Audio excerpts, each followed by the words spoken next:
নমস্কার, আমি পিয়াশ্রী। গো ফরওয়ার্ডে আপনাদের সকলকে অনেক স্বাগত। এই ভিডিওটিতে আমরা বাংলা ব্যাকরণের একটা ভীষণ ইম্পর্টেন্ট টপিক বর্ণ বিশ্লেষণ নিয়ে আলোচনা করতে চলেছি। আপনারা যারা ডাব্লিউবি টেট সম্পর্কে পরিচিত বা ডাব্লিউবি টেটের জন্য প্রিপারেশন নিচ্ছেন, প্রিভিয়াস ইয়ার দেখলেই আপনারা দেখতে পাবেন যে বর্ণ বিশ্লেষণ একটা ভীষণ ইম্পর্টেন্ট টপিক। প্রত্যেকবার কিছু কিছু কোয়েশ্চেন এখান থেকে থাকে। তো বর্ণ বিশ্লেষণের যে সাধারণ নিয়মগুলো রয়েছে, সেই সাধারণ নিয়মগুলো সম্পর্কে আমাদের একটু সচেতন হতে হবে। আজ আমরা সেই নিয়মগুলো সম্পর্কে আলোচনা করব।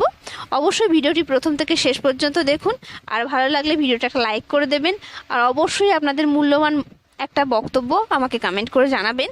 আর আপনারা যদি আমার ভিডিওটির পিডিএফ সংগ্রহ করতে চান, তাহলে গো ফরওয়ার্ডের টেলিগ্রাম চ্যানেল রয়েছে, সেখানে জয়েন হয়ে যান। আমাদের ভিডিও ডিসক্রিপশানে আপনারা পিডিএফটি, আমাদের টেলিগ্রাম চ্যানেলের লিঙ্ক পেয়ে যাবেন, সেখান থেকে আপনারা পিডিএফটি ইজিলি সংগ্রহ করতে পারবেন। তো আজ আমরা দেখব যে বর্ণ বিশ্লেষণ একদম প্রাইমারি লেভেল থেকে বর্ণ বিশ্লেষণ করা হয়। আপনারা সকলেই বর্ণ বিশ্লেষণ সম্পর্কে সুপরিচিত, আমি এটুকু বিশ্বাস করি। কিন্তু কি হয়, কখনো কখনো কিছু জায়গা থাকে, কিছু কিছু মিসকনসেপশনের জন্য আমাদের বড় বড় যে শব্দগুলোকে বিশ্লেষণ করতে দেওয়া হয়, আমরা ভুল করে ফেলি। তো সেই ভুল যাতে আমাদের না হয়, তার জন্য কিন্তু আমরা বর্ণ বিশ্লেষণের কিছু প্রধান নিয়ম রয়েছে, 8-9টার মতো নিয়ম রয়েছে। আমরা সেই নিয়মগুলো একটু সংক্ষেপে দেখে নেব। আজকে আমরা শুধুমাত্র নিয়মগুলো আলোচনা করব। এরপর দিন আমরা কিছু শব্দকে বিশ্লেষণ করে আলোচনা করব, যাতে আপনাদের প্র্যাকটিসটা হয়ে যায়। তো চলুন আজকে শুধু আমরা নিয়মটা একটু দেখে নিই। যতটা সম্ভব চেষ্টা করেছি জিনিসগুলো যাতে আপনাদের সামনে সহজ করে তুলে ধরা যায়, কারণ আপনাদের মতো আমিও একজন সাধারণ শিক্ষার্থী ছিলাম। আমার জন্য জটিল জিনিস বোধগম্য হতে একটু সময় লাগতো। তো জিনিসগুলো খুব সহজে তুলে ধরার চেষ্টা করছি। তো ভিডিওটি প্রথম থেকে দেখুন। কোনো শব্দকে বানান অনুযায়ী বিশ্লেষণ করাকে বর্ণ বিশ্লেষণ বলা হয়। অর্থাৎ বর্ণ বিশ্লেষণ মানে কি, এক কথায় কোনো একটি শব্দকে, একটা বড় শব্দকে যখন আমরা তার মধ্যে যে কতগুলো বর্ণ রয়েছে সেই বর্ণ অনুযায়ী ভেঙে ভেঙে দেখি, সেটাকেই কিন্তু আমাদের বর্ণ বিশ্লেষণ বলা হয়ে থাকে। তো যদি আমরা বর্ণ শব্দটিকেই দেখি, তো বর্ণ শব্দের মধ্যে কতগুলো বর্ণ আছে আমরা দেখি। তো প্রথমে রয়েছে আমাদের ব্যঞ্জন বর্ণ ব, আর ব্যঞ্জন বর্ণ ব রয়েছে মানে বয়ের সাথে একটা আমাদের স্বরবর্ণ থাকবেই। এটা আমরা সকলেই জানি, কারণ ব্যঞ্জন বর্ণ কখনোই কিন্তু একা উচ্চারিত হতে পারে না। তার উচ্চারণের জন্য আমাদের স্বর যে ধ্বনিগুলো রয়েছে সেগুলোর সাহায্য নিতে হয়। তো বয়ের সাথে অ রয়েছে, আর অবশ্যই যে ব্যঞ্জনটি রয়েছে, যখন আমরা কোনো ব্যঞ্জনকে ভাঙবো, সেই ব্যঞ্জনের সাথে কিন্তু এই যে ছোট্ট একটা চিহ্ন রয়েছে হসন্ত, এই চিহ্নটা আমরা অবশ্যই দেব। তারপর রয়েছে র। আমরা যে বর্ণটা রেফটা দিই, অর্থাৎ রয়ের যে রূপান্তরিত যে রূপ রেফটা দিই, সবসময় কিন্তু আমরা মনে রাখবো যে আমরা যেখানে শব্দের যেখানে আমরা রটাকে উচ্চারণ করব, ঠিক সেখানে না দিয়ে আমরা কিন্তু পরবর্তী বর্ণের মাথায় রেফটা দেবো। তো দেখুন, রেফটা কিন্তু আমরা উচ্চারণ করছি বর্ণ, বয়ের পরে, কিন্তু দিচ্ছি কোথায়, আমরা দিচ্ছি মূর্ধন্যের মাথায় দিচ্ছি। তো কিন্তু সবসময় রেফটা, এটা আমাদের নিয়মেও রয়েছে।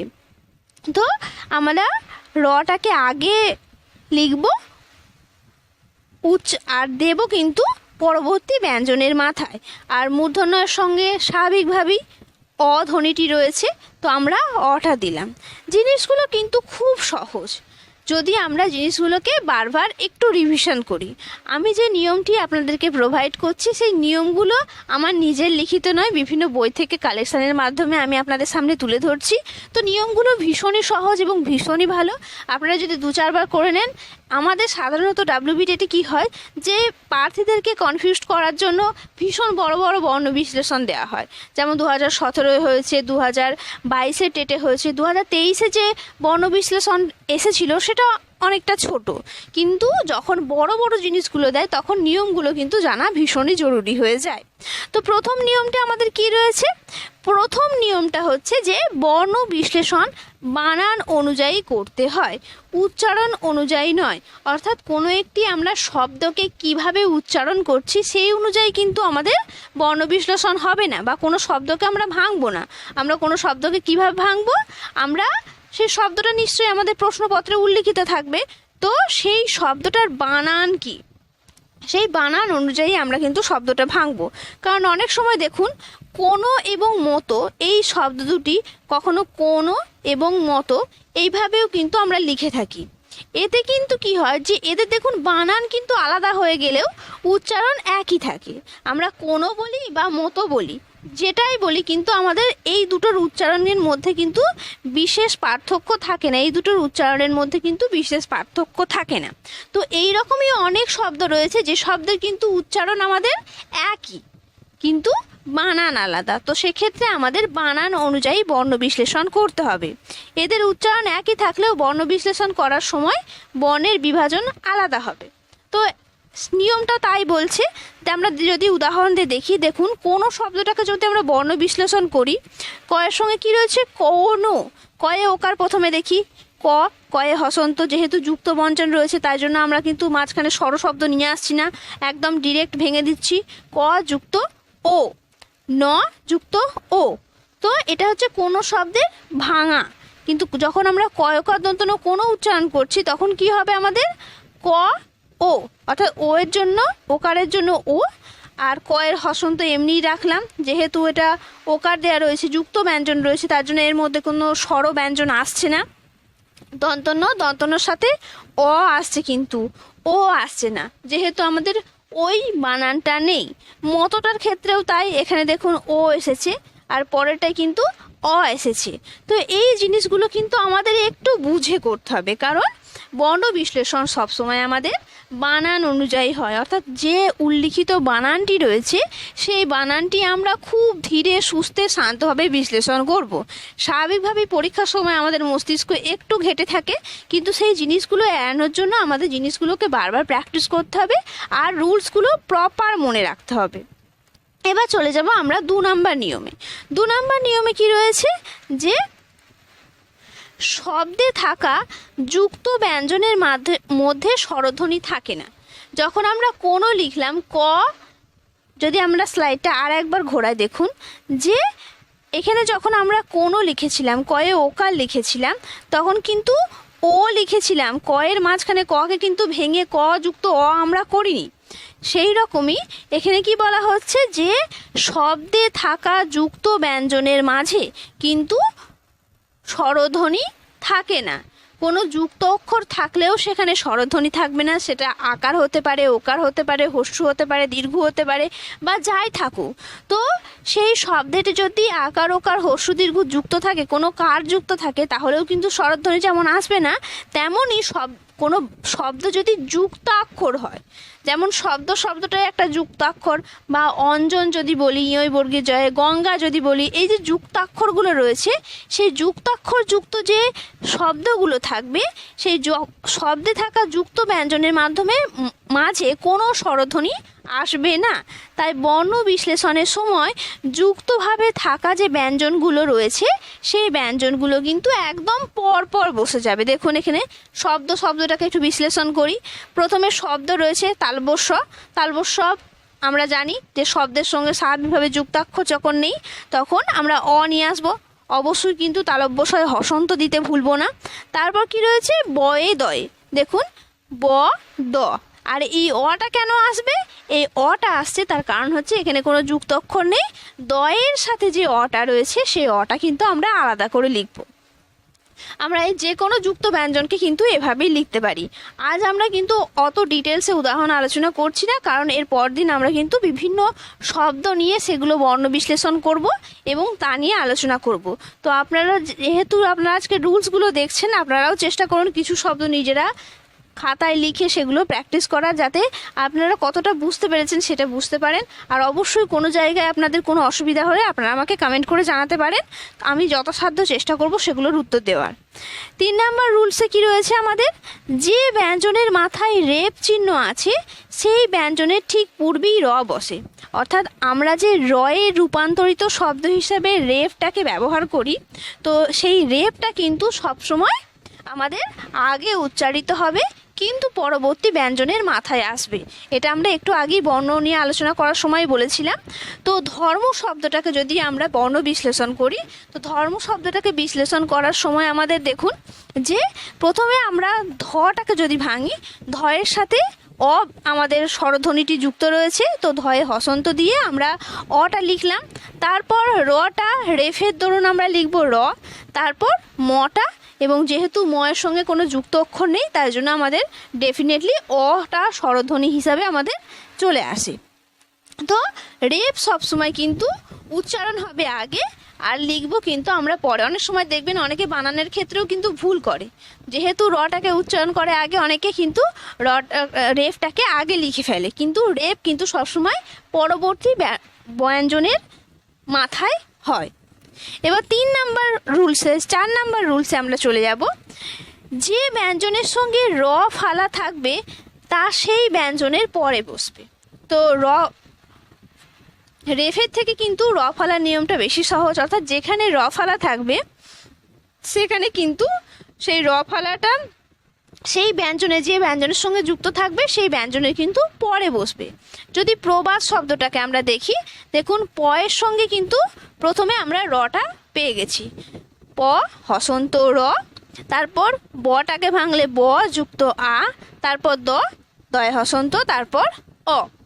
আমি জানি না জিনিসগুলো আমি আপনাদের কতটা ক্লিয়ার করতে পারছি, আমি চেষ্টা করছি যাতে জিনিসগুলো আপনারা বুঝতে পারেন। তার জন্য আপনাদের অবশ্যই কিন্তু কমেন্টে আমার কাছে একদম ভীষণভাবে প্রয়োজন যে জিনিসগুলো আপনারা বুঝতে পারছেন কি না। তো অবশ্যই ব্যঞ্জনের সঙ্গে র ফালা থাকলে সেই রটা কিন্তু ব্যঞ্জনের পরে উচ্চারিত হয়, এটা আমাদের 4 নাম্বার একটা ইম্পর্টেন্স রুল। এবার চলে যাব আমরা 5 নাম্বার রুলসে। তো 5 নাম্বার রুলে কি রয়েছে? 5 নাম্বার নিয়মে রয়েছে যে জ ফালা যে ব্যঞ্জনের গায়ে থাকবে তারপরে জ হবে। তো এই যে আমরা জটাকে অনেকে অঞ্জ বলে থাকেন, অনেকে অন্তস্থ জ বলে থাকেন, তো যাই বলুন, তো এই জ ফালাটা কিন্তু সবসময় যে ব্যঞ্জনের গায়ে থাকবে, জ ফালাটা অবশ্যই অন্তস্থ জ বা অঞ্জয়ের একটা পরিবর্তিত রূপ আমরা সকলেই জানি, এটা কিন্তু যে ব্যঞ্জনের গায়ে থাকবে সেটা সেই ব্যঞ্জনের পরে উচ্চারিত হবে। জ ফালায় কোনো কার, যেমন আকার, ওকার, হস্যিকার, দীর্ঘিকার এইগুলো থাকলে সেই স্বরগুলি জ ফালার পরে বসবে। যদি এখানে এই যে আমরা পরের আর আকার না থাকলে জয়ের পরে অবশ্যই একটি অ দিতে হবে। কার না থাকলেই কিন্তু জ ফালার পরে জ ফালার দরুন একটা আয়ের উঞ্জয়ের জন্য একটা আ অবশ্যই চলে আসবে। চলুন দেখি আমরা ব্যবহার এই শব্দটি রয়েছে। তো বকে যখন ভাঙা হচ্ছে ব, জ ফালা কি বলা হয়েছে? যে ব্যঞ্জনের সঙ্গে যুক্ত থাকবে তার পরে বসবে, সেই মতো অঞ্জ কিন্তু তার পরেই বসেছে অন্তস্থ জ। তারপরে কি রয়েছে? অন্তস্থ জয়ের জন্য অ উচ্চারণ হয়েছে, যেহেতু বয়ে জ ফালা যদি আকার থাকতো, আকার থাকলে আ বসে যেত, যদি হস্যু থাকতো হস্যু বসে যেত।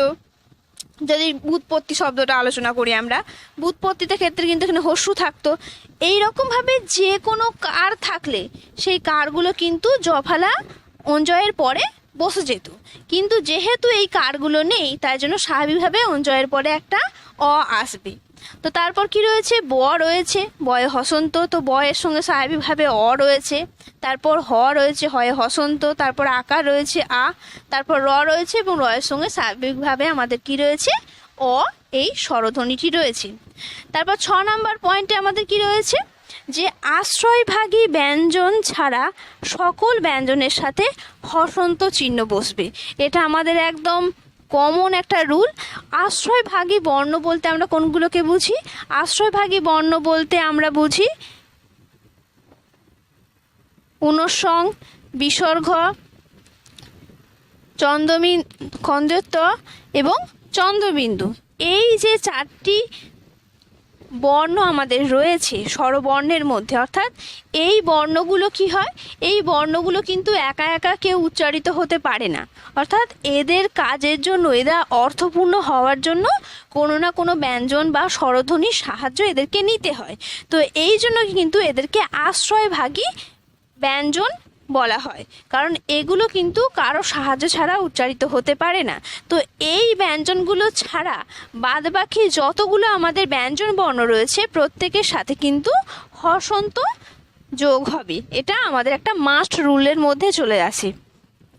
7 নম্বর রুলসে কি রয়েছে, যে কোনো শব্দের শেষ ব্যঞ্জনধ্বনি যদি যুক্ত স্বর না হয় থাকে, যেমন আকার ওকার, অর্থাৎ কোনো শব্দের সাথে যদি আকার ওকার হস্যকার এইসব যে কারগুলো রয়েছে সেই কারগুলোর যদি না থাকে এবং ওই ব্যঞ্জনের সাথে হসন্ত চিহ্ন না থাকে, তবে শেষে অস্বর যুক্ত করতে হবে। অর্থাৎ যদি কোনো ব্যঞ্জনের সাথে যদি হসন্তকার না থাকে, আগে থেকে যদি হসন্তকার না থাকে বা যদি কোনো আকার ওকার হস্যকার না থাকে, তাহলে তার সঙ্গে কিন্তু অ শব্দটা যোগ করতে হবে। যেমন এটা একটা সাধারণ রুলসের মধ্যে চলে যায়, যেমন ব্যঞ্জনধ্বনি স্বাভাবিকভাবেই শেষে অ শব্দটা রয়েছে বা অ স্বরটা রয়েছে, সেটা আমরা উচ্চারণ করব।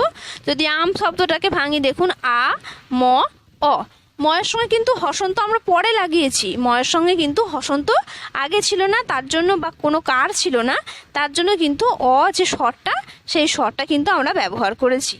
চলে যাব আমরা সর্বশেষ যে রুলসটা রয়েছে আমাদের 8 নাম্বার রুল, সেই 8 নাম্বার রুলে। তো 8 নাম্বার রুলসটাতে কী রয়েছে, যে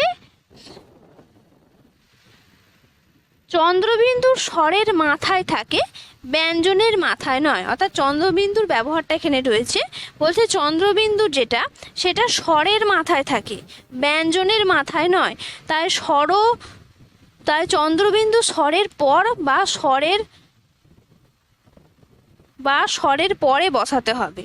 এটার মধ্যে কি পার্থক্য রয়েছে আমি বুঝলাম না, যাই হোক একই জিনিস, যে চন্দ্রবিন্দু যখন আমরা লিখব তখন সেটা কিন্তু সবসময় স্বরের পর বসাতে হবে। তো এই জিনিসটা একটুখানি প্রথমে গন্ডগোল মনে হতে পারে, একটু দেখুন সহজে, যে চন্দ্রবিন্দু যেটা রয়েছে, চন্দ্রবিন্দু কিন্তু কোনো ব্যঞ্জনের মাথায় থাকে না। যদি আমরা দেখি চাঁদটা, দেখুন চাঁদটা দেখলে কিন্তু আকারের মাথায় রয়েছে চন্দ্রবিন্দু কখনোই কিন্তু কোনো ব্যঞ্জনের মাথায় থাকে না। যদি আপনারা একটু খেয়াল করে অক্ষরগুলো দেখেন, যে সমস্ত ব্যঞ্জনের মাথা বা যে সমস্ত শব্দের মাথায় চন্দ্রবিন্দু রয়েছে, চন্দ্রবিন্দু কিন্তু কোনো শব্দের বা কোনো ব্যঞ্জনের মাথায় বসে না। ও বসে কোথায়, স্বর যে ধ্বনিগুলো রয়েছে, স্বর যে স্বরগুলো রয়েছে, সেই স্বরগুলোর কিন্তু মাথায় বসে। তো তার জন্য কিন্তু স্বরের পরে উচ্চারিত হবে। চয়ের সঙ্গে কি রয়েছে, আকার রয়েছে, আ রয়েছে, আয়ের সঙ্গে এটা যুক্ত হয়। অর্থাৎ এটাকে কিন্তু এই দুটো একসাথে আমরা লিখতে পারি বা আলাদা করে লিখতে পারি। আলাদাভাবে লেখায় সেও, যেহেতু আমাদের এটা বর্ণ বিশ্লেষণ হচ্ছে, তো কোনো যুক্ত জিনিস না রাখাই ভালো। তো চয়ের সঙ্গে আ এবং তারপর আয়ের পরে চন্দ্রবিন্দুরা কিন্তু সবসময় কোনো স্বরের সঙ্গে থাকবে। যদি আমরা ইঁদুর শব্দটা উচ্চারণ করি, ইঁদুর শব্দটা উচ্চারণ করলে দেখবেন কিন্তু হর্ষয়ের মাথায় থাকে, কারণ হর্ষয়টা একটা স্বর। যদি আমরা আঁচল বলি, আঁচল বললেও কিন্তু দেখবেন যে আয়ের মাথায় থাকে। স্বরধ্বনি যেগুলো রয়েছে বা স্বরগুলো রয়েছে, সেগুলোর মাথায় কিন্তু চন্দ্রবিন্দু থাকে, কোনো ব্যঞ্জনের মাথায় থাকে না চন্দ্রবিন্দু। তো চন্দ্রবিন্দু সবসময় কিন্তু পরে উচ্চারণ করা হবে, স্বরের পরে বা স্বরবর্ণের পরে। তো চাঁদটাকে যদি আমরা ভালো করে দেখি, চ যুক্ত আ, চন্দ্রবিন্দু, তারপর দ রয়েছে এবং দয়ের সঙ্গে স্বাভাবিকভাবে অ রয়েছে। তো এই ছিল আমাদের বেসিক কিছু সাধারণ 8খানা রুল। এই রুলসগুলো ফলো করলে আমাদের বর্ণ বিশ্লেষণ কিন্তু কমপ্লিট হয়ে যায়। আলাদা করে আর কোনো রুলস আমাদের লাগে না, এবং 2-4বার কিছু জিনিস প্র্যাকটিস করলে জিনিসগুলো আমাদের ক্লিয়ার হয়ে যাবে। আর কি প্রয়োজন? আর প্রয়োজন হচ্ছে কিছু যুক্তাক্ষর, অর্থাৎ এই যে যুক্ত ব্যঞ্জনগুলো সম্পর্কে অনেকের সঠিক ধারণা থাকে না, বা অনেক দিন আগে আমরা যেহেতু পড়েছি, তার জন্য অনেক সময় আমাদের মিসকনসেপশন একটু আধটু থেকে থাকে। তো এই জিনিসটা ক্লিয়ার করার জন্য এই স্লাইডটা রয়েছে। তো আপনারা যারা জিনিসগুলো ভুলে গেছেন, তো তারা একবার একটু চোখ বুলিয়ে নেবেন। পিডিএফটা তো দেওয়াই থাকবে, তো আপনারা চাইলে খাতায়ও লিখে নিতে পারেন, নোটসও তৈরি করে রাখতে পারেন, কারণ পরীক্ষার সময় কিন্তু আপনারা পিডিএফ খুলে খুলে দেখতে পারবেন না, আপনাদের খাতাটা সেখানে বেশি ইম্পর্টেন্ট রোল পালন করবে। তো এগুলো আমি আর আলোচনা করলাম না, তো আপনারা একটু দেখে নেবেন। এই যে যুক্তাক্ষরগুলো রয়েছে, অর্থাৎ যুক্তাক্ষরগুলো ভাঙলে কি কি বর্ণ আসে, এগুলো আমরা সকলেই জানি, কিন্তু একটা বেসিক নলেজের জন্য যুক্তাক্ষরগুলো আপনাদেরকে দিয়ে রাখলাম। আর অবশ্যই ভিডিওটা কেমন লাগলো লাইক কমেন্ট করে জানাতে ভুলবেন না। কোনো ভুল ত্রুটি থাকলেও অনেক সময় আমিও ভুল করতে পারি, তো আপনারা আমাকে কমেন্ট করে জানাতে পারেন। আর অবশ্যই ভিডিওটি ভালো লাগলে ভিডিওটি শেয়ার করে দেবেন বন্ধুদের সাথে, আর চ্যানেলটিকে সাবস্ক্রাইব করে রাখবেন এই চ্যানেলের পরবর্তী ভিডিওগুলি পাওয়ার জন্য। প্রথম থেকে শেষ পর্যন্ত ভিডিওটি দেখার জন্য আপনাদের সকলকে অনেক ধন্যবাদ। নমস্কার, আজ এতটুকুই।